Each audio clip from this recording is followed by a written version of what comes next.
Next, we visited Tsutenkaku in Osaka. At the base of the tower, there's a store that frequently has customers lined up outside.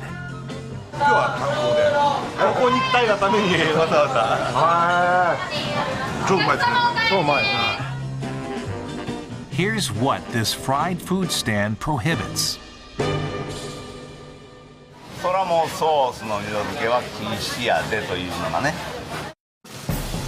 The attraction of this stand is dipping the freshly fried food into a delicious special sauce before eating it. However, taking a bite of your freshly dipped food on your skewer and then dipping it again for your second bite is strictly prohibited. There are signs all over the place forbidding double dipping.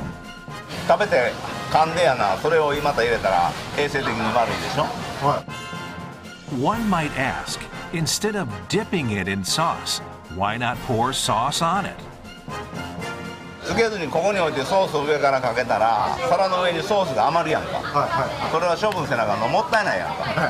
Actually, the ban on double dipping provided a good opportunity for this stand to expand nationwide.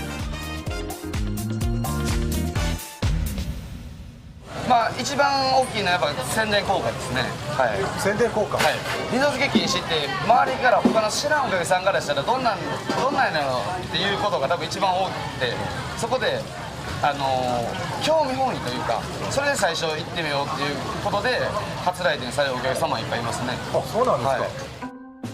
The no second dipping rule has been in effect since this company started in 1929. However, in 2001, the fourth president of the business made all customers obey this rule. 10年前ほんなら全国でこれだけ二度漬け禁止がね、みんな知ってたか知らんかったはずや。これの発信は私ですからね。あ、そうなんですか。そうですよ。People began wondering about this rule. They wanted to know what kind of trouble they'd be in for double dipping. Being forbidden, customer curiosity increased and they flooded in. 外国の人が来たらね、まあ一応外国人の留学生のアルバイトの子たちがいますが、シングルディッピングインザソースプリーズ、ノーセカンドディッピングアフターバイト。すごいですね。英語喋れるんですか？今英会話教室に。そう。In addition to no second dipping, they have something else that is forbidden. うちはオリジナルソース。そのレシピは門外不出なので教えてません。これは禁止です。誰が知ってるんですか？私と工場長ともう一人役員になってる。この3人です。The sauce recipe is secret and not available to the public. But then the camera crew is taken to see the factory where the original sauce is made.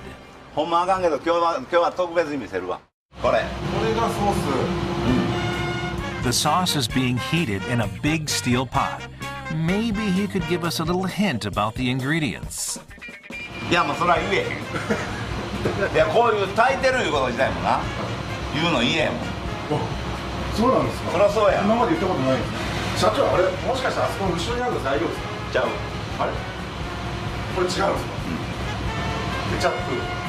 違う。違うんですか？違う。あれは俺がオムライスを作っとんねん。Currently, their annual sales are 4 billion yen.